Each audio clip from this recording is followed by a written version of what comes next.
यह कहानी एक भक्ति और परिवार के रिश्ते की अद्भुत मिसाल प्रस्तुत करती है। यह है पंडलिक की कहानी, जो अपने माता पिता जनुदेव और सत्यवती के प्रति पहले बेहद श्रद्धाशील था, लेकिन शादी के बाद उसकी प्रवृत्तियां बदल जाती हैं। पंडलिक और उसकी पत्नी के व्यवहार से परेशान होकर वृद्ध माता पिता यह निर्णय लेते हैं कि वे काशी जाएंगे, क्योंकि काशी में मृत्यु के बाद आत्मा को मोक्ष की प्राप्ति होती है और जन्म मृत्यु के चक्र से मुक्ति मिलती है। यही कारण है कि बहुत से लोग काशी जाने के बाद ही मृत्यु को प्राप्त करना चाहते थे। पंडलिक को जब अपने माता पिता के इस निर्णय का पता चलता है, तो वह और उसकी पत्नी उनके साथ यात्रा पर निकलने का निर्णय लेते हैं। लेकिन उनका व्यवहार कुछ खास नहीं बदलता। जहां पंडलिक और उसकी पत्नी घोड़े पर सवार होते हैं, वहीं उसके बूढ़े माता पिता पैदल चल रहे होते हैं। इसके अलावा पंडलिक अपने माता पिता से काम भी करवा रहा था, ताकि उसकी यात्रा आरामदायक हो सके। हर रात जब यात्रा का शिविर लगता, तो पंडलिक अपने माता पिता से घोड़ों को संवारने और अन्य काम करवाता। यात्रा के दौरान वे एक पवित्र आश्रम में पहुंचे, जहां एक महान अर्षि कुक्कुट स्वामी रहते थे। थके हारे पंडलिक और उसके माता पिता ने वहां कुछ दिन विश्राम करने का निर्णय लिया। एक रात जब सभी लोग सो रहे थे, पंडलिक अचानक जाग गया और उसने एक अद्भुत दृश्य देखा। रात के करीब भोर होने पर कुछ सुंदर युवा महिलाएं, जो गंदे कपड़े पहने हुए थीं, आश्रम में आईं। वे जमीन को साफ करती, पानी लाती और आशी के कपड़े धोती। काम खत्म करने के बाद वे प्रार्थना कक्ष में जाती। जब वे वापस आती, उनके कपड़े बिल्कुल साफ और चमकदार होते। फिर वे जैसे आई थीं, वैसे ही गायब हो गईं। पंडलिक यह दृश्य देखकर गहरे शांति का अनुभव करता है। यह दृश्य उसके मन में दिन भर गूंजता रहा और उसने ठान लिया कि वह अगली रात जागेगा और यह सुनिश्चित करेगा कि यह केवल एक सपना नहीं था। अगली रात पंडलिक उन महिलाओं से मिलता है और पूछता है कि वे कौन हैं। तब वे महिलाएं अपने आप को गंगा, यमुन और भारत की अन्य पवित्र नदियां बताती हैं।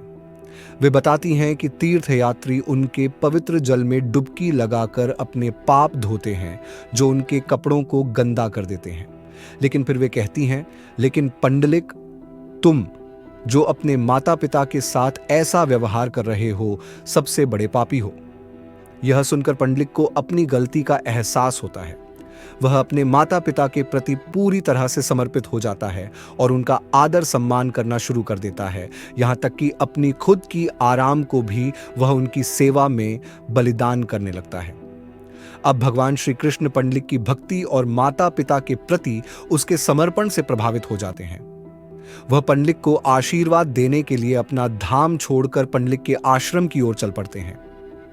जब कृष्ण आश्रम के दरवाजे पर पहुंचते हैं, पंडलिक अपनी माता पिता को खाना खिला रहा होता है। उसे एहसास होता है कि भगवान खुद उसके दरवाजे पर खड़े हैं, लेकिन फिर भी वह अपने माता पिता को पहले सेवा देता है। फिर पंडलिक भगवान को बाहर खड़े होने के लिए एक ईंट देता है, ताकि वह उस पर खड़े हो सके, और जब वह अपनी माता पिता की सेवा पूरी कर ले, तब वह भगवान से मिल सके। यह भी पहला दिन था जब बारिश का मौसम शुरू हुआ था और बाहर कीचड़ था। भगवान विष्णु उस ईंट पर खड़े रहते हैं, ताकि उनके पैरों को गंदगी से बचाया जा सके। पंडलिक की इस भक्ति को देखकर भगवान कृष्ण अत्यधिक प्रसन्न होते हैं और उसे वरदान देते हैं। पंडलिक कृष्ण से निवेदन करता है कि वह पृथ्वी पर हमेशा के लिए निवास करे और अपने सच्चे भक्तों को आशीर्वाद दें।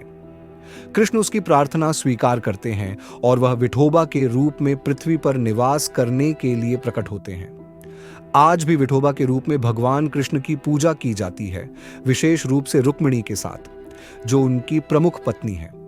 इस कहानी में यह संदेश छिपा है कि सच्चे भक्ति का अर्थ सिर्फ भगवान की पूजा नहीं है, बल्कि अपने माता पिता और परिवार के प्रति समर्पण और सम्मान भी है।